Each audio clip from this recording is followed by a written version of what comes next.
Hey, this is Tal Blevins, editorial director of IGN.com. Today I'm going to be bringing you a little video preview on The Witcher. Since they haven't really signed with the publisher yet, you may not know a whole lot about The Witcher, but we've been following this game for a couple of years now, since we saw it at E3 in 2004. We've been pretty impressed with what we've seen so far, and just wanted to let you know a little bit more about the game and how it's coming along, and just let you see the game in action today. So check out our video preview here we have for you. So The Witcher is basically an action role-playing game based on the works of Polish author, and I'm probably going to botch this name up, but I hope I don't too much, Andrzej Sapkowski. You play as Geralt, who is a Witcher, who's the titular character here, if you will. The Witchers are basically mutated monster hunters who've been trained since childhood to protect the people in the land from supernatural creatures like werewolves and the undead and things like that. Now you're a mercenary and you're doing odd jobs and going from person to person just to try to make ends meet. So you actually will pick up missions from the people around the countryside and people in the cities, and basically you're just going to try to make as much money as you can in the game world and try to survive. As with most RPGs, The Witcher is going to stress a heavy branching storyline, but it's not always a true good versus evil split. As a mercenary, you can really make your own moral choices in the game based on whatever code of ethics you wish to follow. But like in the real world, the choices that you make aren't necessarily going to be right or wrong. They're really going to be, your consequences are going to be both good and bad for every choice that you make. So, for example, in the scene that you're seeing here, the Witcher's decided to let this peasant that he captured go. Because of the info that you get, you're going to be able to save your friend later in the game. But the peasant is now going to run off to tell the bandits in the woods that you're on your way, so it's going to be tougher for you to get around the game world. So instead, in this next scene, you'll see Geralt and the rest of the Witchers had decided to off the peasant, decided to go ahead and take his life away. Because of this, you won't be able to alert the bandits of your presence, so you're going to have an easier time running around the game world ambush-free, but it also means that the bandits are going to be able to kill your friend in that time instead of actually setting up that ambush for you. So, you know, you have a moral dilemma. Do you want to save your friend, or do you want to make it a little bit easier for you in the game world? But nothing is ever really a clear-cut choice.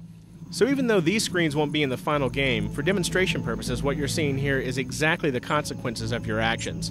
So the decisions that you made with the peasant are reflected here and will tell you exactly what's going to happen later in the game to your character. Since it's an action RPG, obviously combat's going to play a big role. The combat is very action-oriented. You can think of it as kind of like a 3D Diablo-style game, only with a few more tactical decisions that you can make. Combat moves in the game are all contextual, so you don't control every single little move. You don't have to worry about hitting the exact key combination or hitting everything at the exact right time. As you can see, you can pull off some pretty impressive-looking combat maneuvers here in the game, with plenty of combos and rolling and sidestepping and such, and a lot of sword flair, with very little effort actually required on your part. All the moves are basically simple mouse clicks and in combination with the keyboard and changing your fighting styles. All the animations kind of combine together based on how close you are, what fighting style you're using, and how many combo hits you can chain together. Not only can you use your magic as an offensive weapon, but you can also use it for defensive purposes like deflecting arrows from incoming enemies like you see here. Or you can also lay down magical traps that you can snare your foes as they run toward you.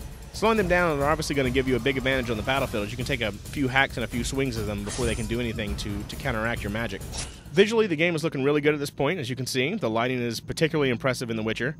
It's going to feature a full day and night cycle with realistic moving shadows and a changing color palette. Not only does it look like the real world, but it's also just looks plain beautiful, and it produces some of the prettiest sunsets we've ever seen. You can also expect full weather effects in the game, such as the rain that you're seeing here, fog, snow effects, and things like that. Various potions will also let you see the world in different ways, and will change the way that you perceive the objects in the world. For example, you can chug a thermal vision potion, and you're actually going to be able to keep track of your supernatural prey in the dark, kind of giving you what we would consider like a high-tech look at now if you had goggles in like a Rainbow Six type game. There's also a quite disorienting drunk effect in the game that you can see here. And it may be fun to drink a bit in the game just to kind of get the wobbly effect, but if you drink too much, you're going to fall over and pass out, and maybe wake up without your money or your pants on. So watch out for that. We've heard some rumblings that CD Projekt, which is the development team out of Poland who's working on the game, may be close to signing with a publisher soon. So hopefully we'll hear something soon about when The Witcher is actually going to be finished and ready for us to play. But until then, keep looking toward IGN, and we'll bring you all the latest when we hear it.